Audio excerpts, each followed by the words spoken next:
Testing your friendships and relationships.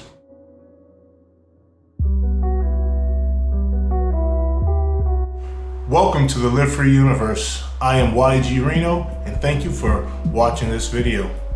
I am going to talk about testing your friendships and relationships. Before I do, please feel free to like, share, and subscribe, and also comment on any other topics that you might want to hear me discuss in the future.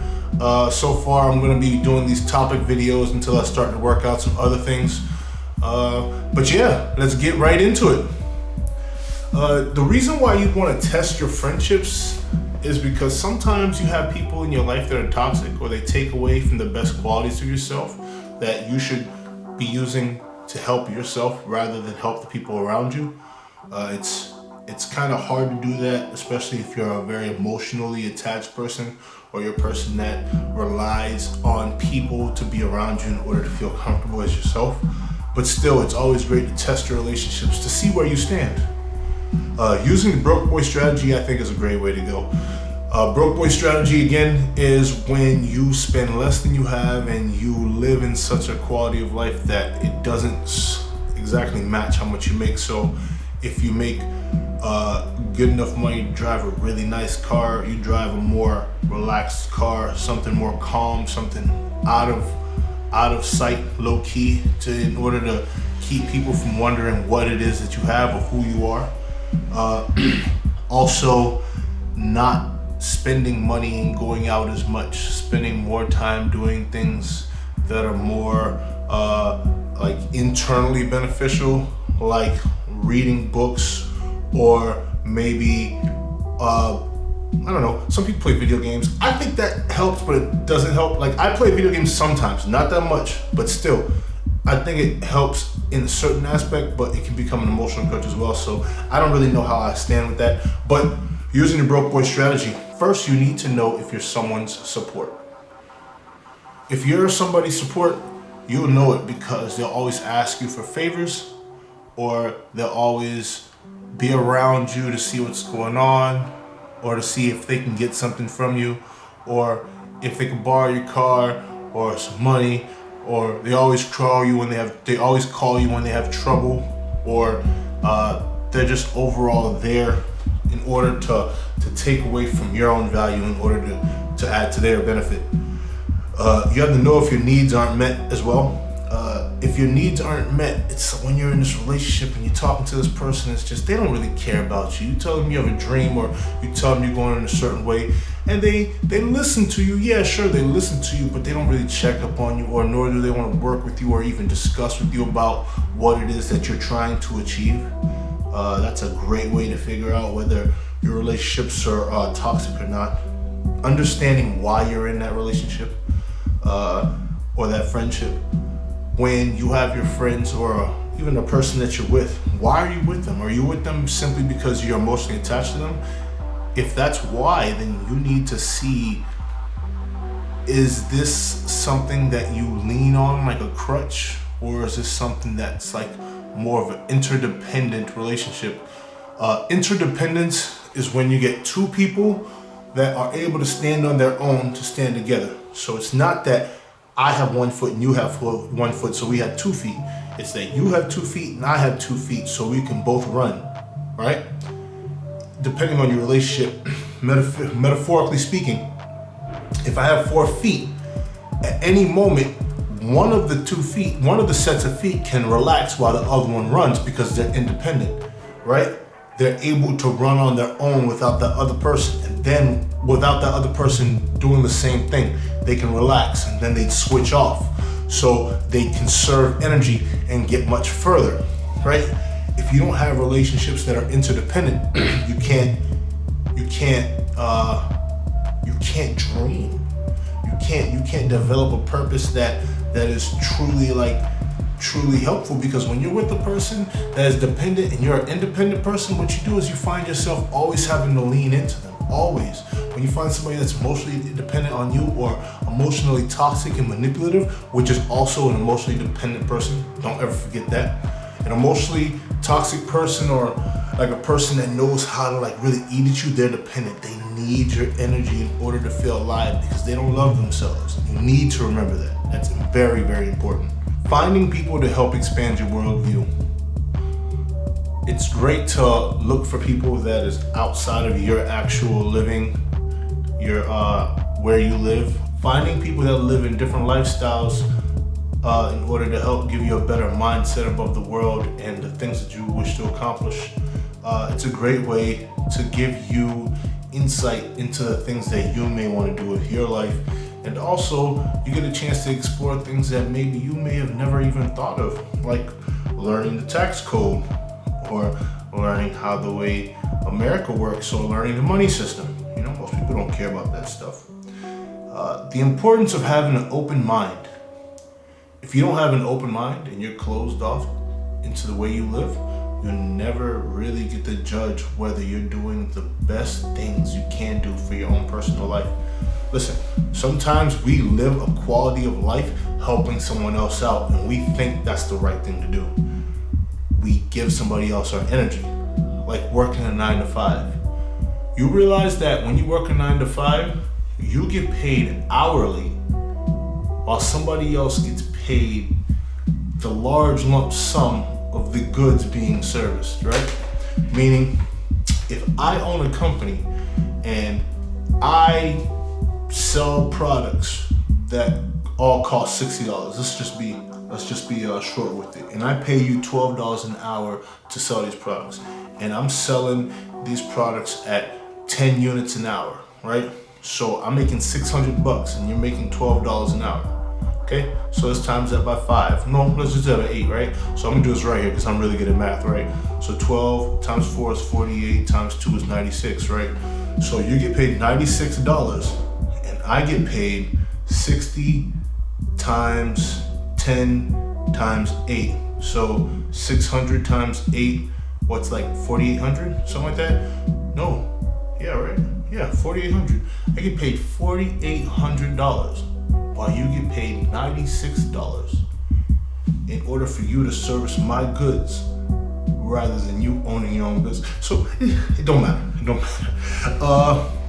The importance of hiding finances. It's not good to show people your hand. You never want to show people what you have. It's always good to look just a little bit less than what you are, because when somebody else tries to flex on you and calls you out, you would always have the buying power to jump in. If you flex overreach, then you'll always be leaning on someone else in order to supply your lifestyle. Meaning, if you take on more credit than you make in, you'll always be relying on the credit in order to fuel your lifestyle. You can't keep your lifestyle going without being indebted to someone else. Rather than if you live below and you're chilling, you're doing your own thing, you can make power moves. You can make moves to increase the quality of your lifestyle that lasts in perpetuity. Is that a good word? Is that the word? Meaning like as time goes on, it just builds a better value and higher value, depending on the choices that you make. Creating a mask to filter out bad company. You need to have a persona about you that wards off anybody that feels like they can play you. You need to develop a type of bite that when you bite them, they feel it, but nobody else in the room is impacted by it because they don't see it. You need to let them know that, hey, I'm not the one you're gonna be messing with. If you think you are, then you're gonna learn a very, very sharp lesson. You need to let them know to stay out your way. Looking for opportunities after a failed attempt. This is very important. The worst thing about attempting to do anything is failing. And the worst thing about failure is having to do it again.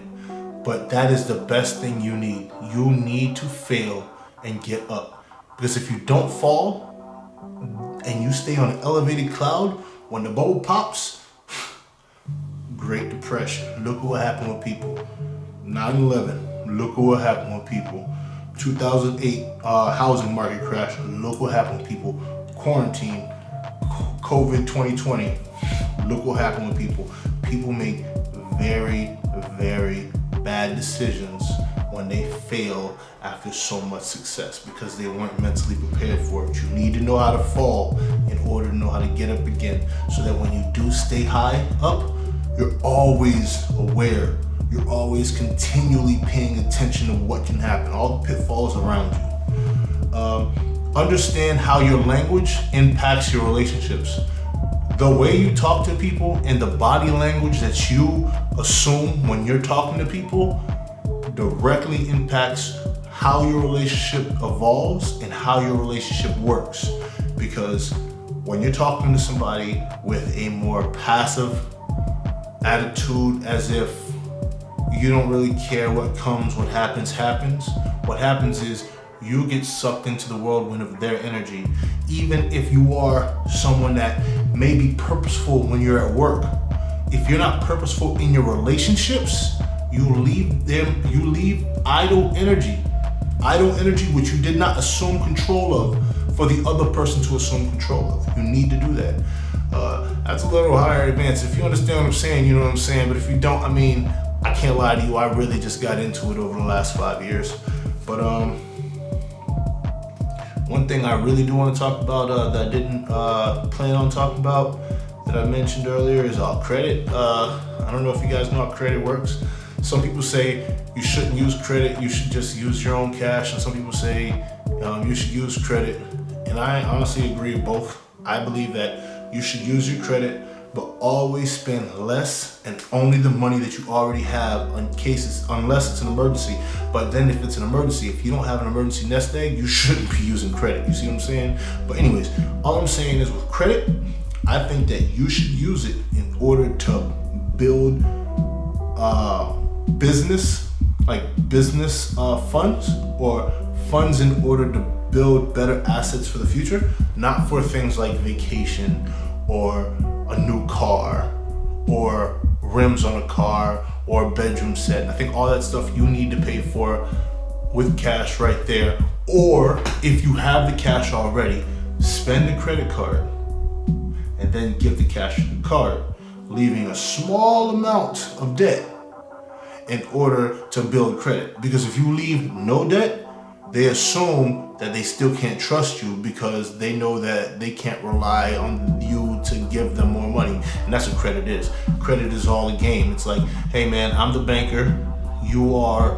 the customer or client, however I feel on the day. I'm going to loan you this money, and then you're going to give it back to me. But I don't give a damn about the money. I care about how long it takes you to give it back to me. Because the longer it takes you, the higher interest I can charge you. So that's why you take the money, you use it only if you already have it. So that way you don't fall into the pitfalls of money debt. Money debt is the worst thing in the world. I hated it myself, and I'm happy I'm out of it. I can't lie to you. I don't believe that as a person we're supposed to rely on credit. Yeah, sure, they say that's how America works, but that's because our money is fake. You ain't ready for that. Thank you for joining us today. Joining me. The Live Free Universe. I am YG Reno. Thank you very much. Enjoy your weekend, and please, once again, like, comment, subscribe, and also comment down below. Let me know what you're thinking about, right? Peace. Ain't no sentiments for poor dads and simpletons. You friends with them, you unlike them, you stupid. All of this, got a lot of chains and whips. Slave to the trends, but you still a piece of shit.